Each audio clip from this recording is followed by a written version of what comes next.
This is John Stanford, your host of the Making Medicine podcast. Thanks for joining us. I'm pleased to welcome two great folks to the show today, Dr. Gaurav Gupta and Hugo Beekman. They're the founders of Ascendant BioCapital. They've got impressive bios, so I encourage you to check them out. One as a doctor and trained medical professional, the other as deep experience in investing in the healthcare space.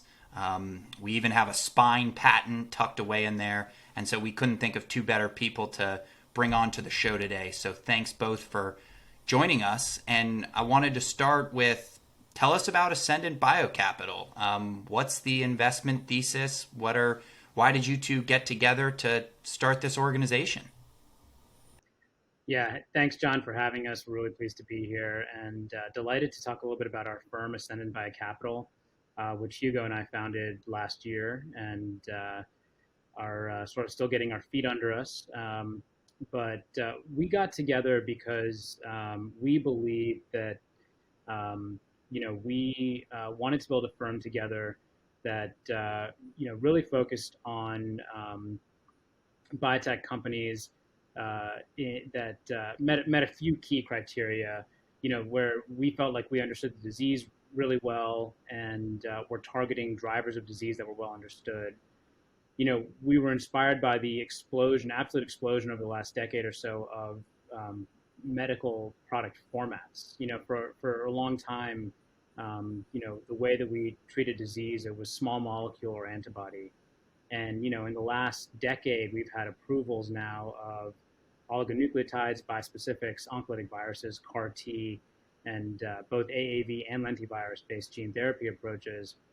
In the next several years to decades, I think we'll see more, types of innovation like targeted protein degradation, things like non-viral gene therapy. We wanted to build a firm that could really focus on these new modalities and the emerging modalities that'll be coming out over the next few decades. We really feel like we're at the dawn of the jet age here for biotech, and wanted to build a firm that could really capture that. And finally, we try to really focus on drugs that make a real difference for patients, that you can really measure the value of them by looking at disability adjusted life years. Focus on cures and disease modifying therapies. And at Ascendant, what we try to do is make investments in companies and stay in those companies until they get to their clinical proof of concept, and we really show that they've achieved all of those things.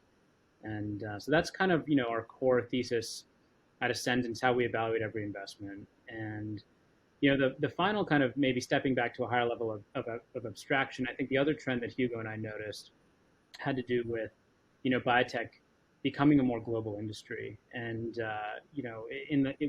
as we've seen in China in particular over the last 5 years, the Chinese biotech ecosystem has absolutely exploded. And the biotech world has become so much more global because of it. But, we feel that there are so many territories that are still left behind. And there's FDA data that actually, kind of backs this up, that outside of the US, Europe, and China, participation in clinical trials of these new medicines is almost non-existent. And so I think part of the vision for Ascendant is to start to look at how we can help push the frontier of biotech globally as well. And I think in there you've got what we hope to build in the coming decades. Hugo, anything you want to add to that on why you joined on this journey with Gaurav? Yeah, no, and thanks, John, for having us. It's a pleasure to be here. I think Gaurav and I have always had similar deal tastes in that we're product centric. We believe a core thesis of ours is that you create value as investors by creating drugs that actually serve a real clinical need and improve the standard of care meaningfully for patients. And so, we aligned on that, a long time ago. And then, we thought around, how do we, do the things that we see our peers doing well, try to do them a little bit, better if we can. And, this point about, biotech becoming more global, it's really amazing how dominant the U.S. is in terms of the number of patients that are enrolled in global clinical trials in the U.S. And I think that's important because, for a long time, the FDA has been the standard bearer for, ensuring that there are medicines that have a very high bar that are met. And, we hope that FDA, continues in that leadership. But I also think increasingly, the world has a lot of the access to some of the, technologies and infrastructure that allows you to conduct higher quality, clinical studies. And so we see, gaps where you can potentially, get patients onto a study and the opportunity to potentially accelerate the clinical enrollment for these novel products. I think that's a pretty fascinating niche to feel. I mean, to be filling the focus on those new modalities that you alluded to, but also that global mission almost. It's almost a mission oriented focus, and I think that's pretty unique. But taking a step backwards or reversing in time a little bit, you've brought Ascendant forward, but before that, you came from different places and you've had sort of different journeys to get to this place. I'd love to talk about that a little bit. Hugo, you began not strictly as a VC deep in the early stage. Can you talk a little bit about your journey to where you are today in the investment space? Yeah, no, happy to. So my career is somewhat atypical in that, I started my career as an investor on the buy side in biotech straight out of undergrad with a hedge fund in New York investing long and short in publicly traded small and mid-cap biotech companies. The strategy there was really to, capture the move around these key, clinical and regulatory events as, a product is getting de-risked along its path to approval, and that was intellectually fascinating. Having to think through how do you handicap these events and get them right. I found it was a very difficult business model in terms of just if you think about it, you're underwriting essentially existential risk on every event. So there's almost complete downside, and in many cases, a lot of the upside is, relatively baked in, but you still capture, a meaningful swing when things go your way. And I guess, I just observed that, we were seeing more and more companies that were developing, these novel products that were really meaningful, Pharmacyclics with Imbruvica, Pharmacet with, what became Sovaldi, just capturing so much value over the longer term horizon. And, I really wanted to help fund the translation of these drugs, to the market directly and not just bid up, and transact in the secondary market for, company shares. So that led me to think about venture. At the time, Kauffman Foundation put out a kind of scathing report about venture as an asset class as a whole and how it had underperformed public market equivalents for a long time. A lot of that was due to just the fact that there was, the Great Recession and, private equity with the liquid, holdings was a tough model to be in for, technology-backed companies. But, for life sciences specifically, there was this whole other, facet of, things were pretty heady in kind of the late 90s, early 2000s with, the advent of the Human Genome Project, where there were a lot of, really high hopes for what we would be able to do with, that kind of deep understanding, molecularly about, genomic information. And the reality is, a lot of that was still quite a ways off because it was so expensive to sequence a genome. And so, if you think about the value of information, it just kind of accumulates with time. And so the more sequencers you get out there, the lower the cost of sequencing a genome, the greater the value of that network becomes. I mean, you can think of it really as kind of like a network of these nodes of information. And so, what we've seen is for decades, the cost of sequencing has declined by about 60% year over year on average. And now it's, been democratized. So there is a fertile ground for, really kind of, groundbreaking genomic medicines, precision therapies that are really molecularly targeted. So it's a very exciting time. So I just happened to kind of, make that shift to venture at the time when all this was, at an inflection point. And I joined, a venture firm called Omega Funds that was, historically a direct secondary investor, but also undergoing a shift to be more of a traditional primary venture capital investor in biotech and life sciences.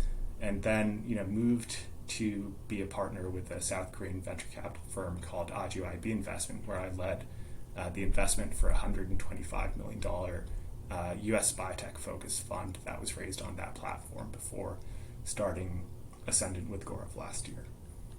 It's kind of like your personal experience has followed the trajectory of almost the development of those modalities we were talking about. Sort of, you were more in big picture healthcare and pharmaceutical investing in the small molecule days, and as the opportunity around gene therapies or other precision medicines has really evolved and become real, you've now gone very into the very precise piece of early stage investing. So yes, it's a unique path to being a VC, but I also think it's kind of one that parrots what we've seen over the last 2 decades. Now, meanwhile, Doctor, you are doing something else a little different. You come with a medical background. How did you find yourself in a place to start this with Hugo?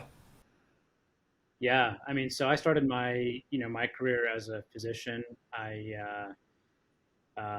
went to medical school, then I went to residency training. I began the residency program I elected to start was 7 years long as a neurosurgery program. And during the course of that program, I had been keeping an eye on, exactly the same space that Hugo was watching as well. And I think we independently realized that the future was arriving. Some of the things that were promised, the foundation had been laid, and there was this massive convergence happening in genomics, big data. I didn't appreciate at the time also manufacturing, how to actually make and distribute these new modalities. That was a critical set of leaps that was being made at the same time. But that convergence was clearly happening. So midstream, I actually decided to leave my medical career behind entirely. And I joined a venture capital firm at that time called OrbiMed Advisors, which is based in New York City, which is one of the largest, if not the largest, investors in the space. In my opinion, the best, if not one of the best. Spent a long time with that team. And then, when the opportunity arose to work with Hugo and build a new firm with the DNA that we talked about earlier, it was just kind of an irresistible chance to do something new. And I'd had some interest in biotech and innovation, even as part of my medical career. I'd been involved with the launch of a small biotech company even before I started medical school, and had been interested in things like medical devices since I was working in a surgical profession, and was actually involved in creating intellectual property and some new types of surgical devices, which ultimately we licensed to a small company. And so had seen from the side of an academic what it looked like to work with companies and help start companies, and realized while I was on that path that places like my former employer, Hugo's former employer, I think were really uniquely positioned at the nexus of starting new companies, funding existing companies, being in a place to actually kind of stay with them through inception launch over the public markets. And then ultimately the key goal here is FDA approval. And that was what was exciting to me about working in VC. Well, you've got all this experience between the two of you. You've seen some things, you've done some incredible things. As you look back on, obviously the future is bright for Ascendant looking forward, but as you look back on some of the things you might have been a part of or seen happen in the industry, are there any deals or experiences that stand out to you as being particularly exciting or impactful that as you look back on them? Maybe Hugo, I'll start with you. Yeah. Yeah. I mean, I'll just start to say that when I started, in 2009 investing in biotech, the idea that, cancer immunotherapy was going to be a real, drug one day was like this science fiction. People, openly scoffed and kind of laughed at it in, credible, circles within academia. And fast forward and you go to a conference like SITSI now, it's like one of the most well attended and hot conferences there is. So it just shows how quickly that evolution can occur, and it really started in kind of like the kind of like 2010 2011 years. I mean, that's roughly when a small company called Micromet was acquired by Amgen for $1.2 billion. And, Micromet was, a pioneer of what is now quite a large, modality that many companies have created drugs that are in the clinic. There is, now an approved drug with Blincyto, a modality where you have a small molecule that forms, a ternary complex between an immune cell and a tumor cell, and redirects your T cells to kill tumors, and that was kind of like a novel concept. I saw that work, as an investor, with my the firm I was with in New York, the hedge fund. We were a small investor in Micromet, and it really put me on to this idea that if you can use T cells and redirect T cells, that is a really valuable technology for patients. And so it was really kind of an exciting time because soon thereafter we started to see the first clinical experience with engineered autologous CAR T cells. That was just a really impactful new modality. It significantly seems to improve the efficacy of being able to go after these refractory hematologic malignancies and potentially cure these patients. And so companies like Kite and Juno and Novartis were really kind of at the fore. But then fast forward, and now you have multiple of these approved cancer immunotherapies, not just T cell therapies, but also checkpoint therapies and oncolytic viral therapies. So it's really just amazing to see how quickly what is kind of perceived as being orthodox in medicine can change and turn on a dime. So now I think we're beginning to see that with some new modalities such as targeted protein degradation, which now has demonstrated proof of concept in the clinic. We're quite excited about opportunities in AAV, viral gene therapy and other non-viral gene therapies, and even just the ability to create more precise, better small molecule drugs against a kinase or another target class has become a really kind of fertile ground for biotech to uncover many of these findings that we've found through genomics and transcriptomics and proteomics that have allowed us to see a kind of fit for purpose opportunity for a drug where there's a known driver of an underlying etiology that we can have the right tool for the right application. I I was just struck by 2009, yes, a long time ago from the concept of which iPhone I have or the clothes we wear or something like that. But 2009, not that long ago. And like you said, some of these things that are standards of care now were being laughed at in academic and scientific circles. So I can't think of something more impactful to have seen over your career as the rise of those medicines.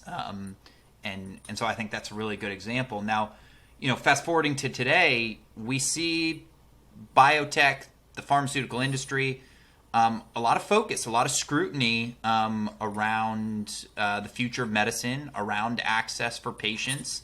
And I think that's something that we talk a lot about on this show. Gaurav, you had a unique and fascinating experience of recently testifying before Congress about the future of the pharmaceutical industry and innovation and things like that. What was that experience like? What were some of the key takeaways? I mean, Congress, that's testifying before Congress. It's you and Mark Zuckerberg these days. So what was that like?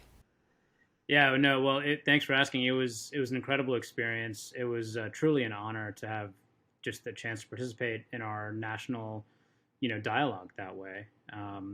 And it was a hearing that did draw a lot of attention.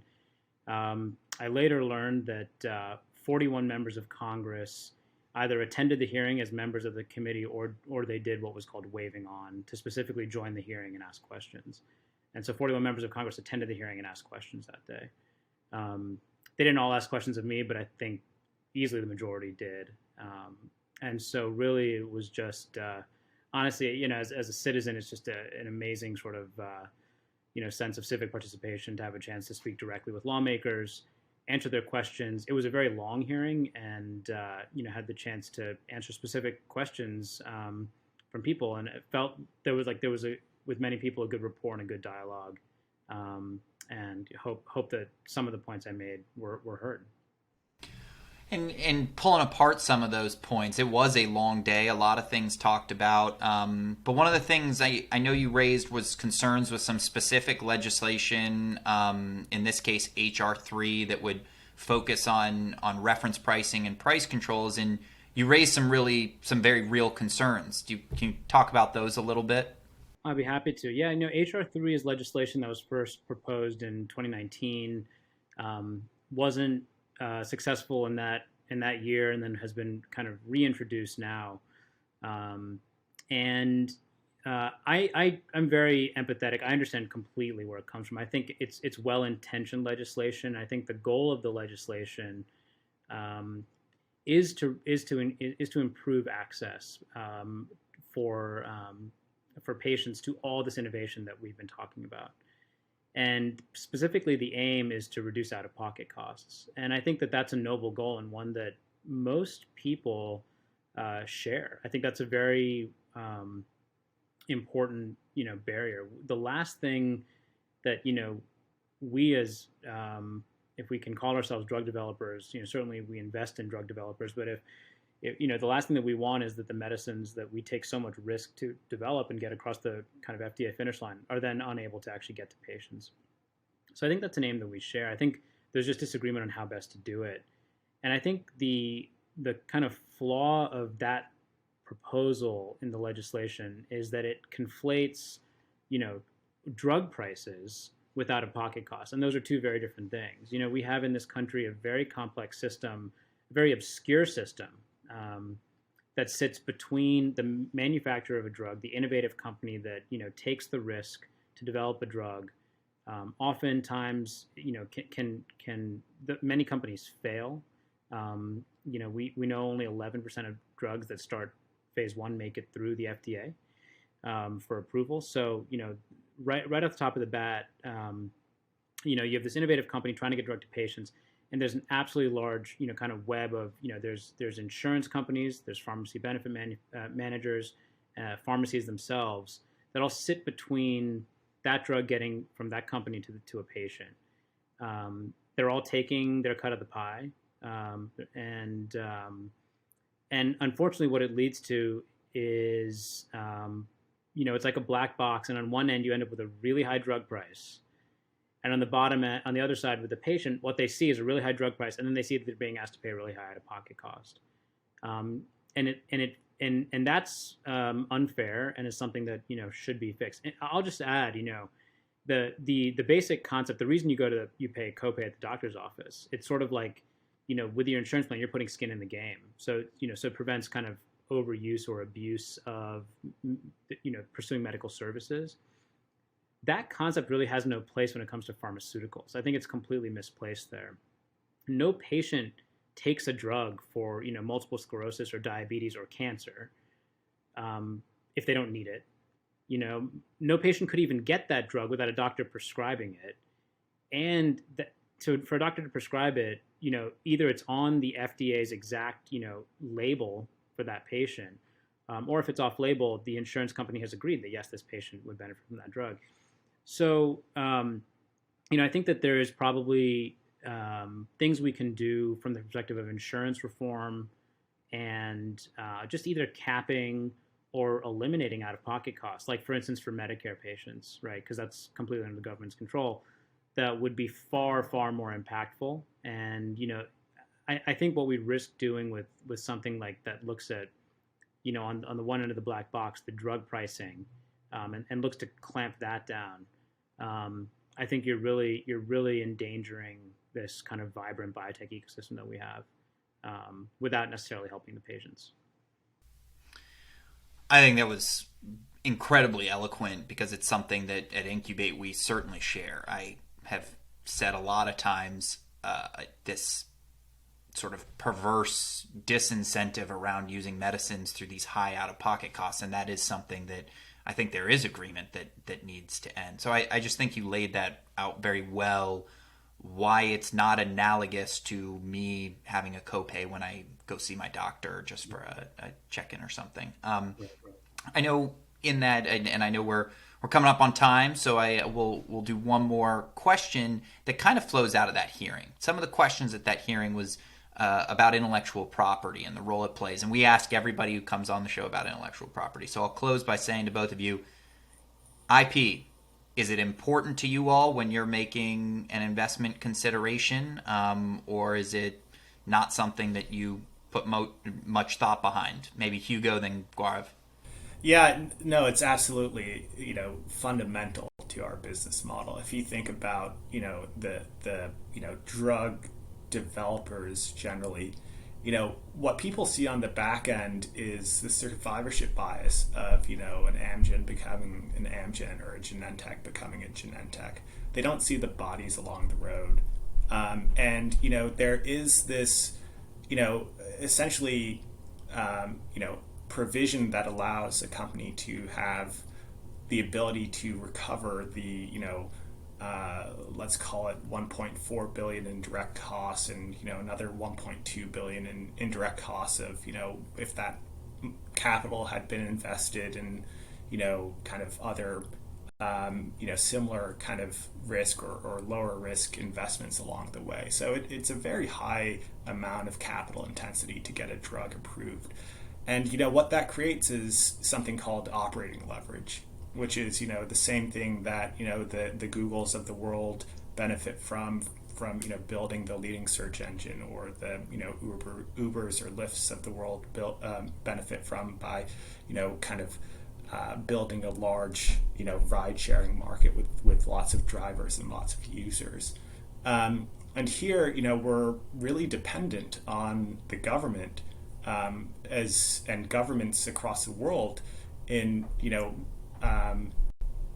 really realizing that IP is a critical component of incentivizing that risk. And so I'll end there and hand it over to Gaurav, and I know he has ideas. I think you've captured it. It is profoundly critical to our industry. Unlike others, I mean, it's even potentially, I think it's fair to say that it is less critical in even med tech than in biotech. It's certainly, as Hugo described, less critical in the classic tech sector. That their competition is more common, and the ability for a company to patent a new medicine and own that patent for the 20 years, the patent office, grants them, with relevant extensions, is absolutely at the core of our business. Well, I think that's a great place to leave it. They are Hugo Beekman and Gaurav Gupta. They're the founders of Ascendant BioCapital. We're so grateful for them joining today. I think we can expect big things. I think if we're fortunate, we can have you back on the show to hear about some of the incredible investments that you're making in that game-changing precision medicine. I was just so struck by how focused you are on impact to patients. Thanks again to our listeners for joining this episode of Making Medicine. Please keep listening and sharing feedback. More from Incubate is online at www.incubatecoalition.org. Special thanks to Ashlyn Roberts and Olivia Lucani in making today's podcast. As always, thanks to everyone in the entire biotech family for what they're doing for patients, and keep innovating. Thank you, John.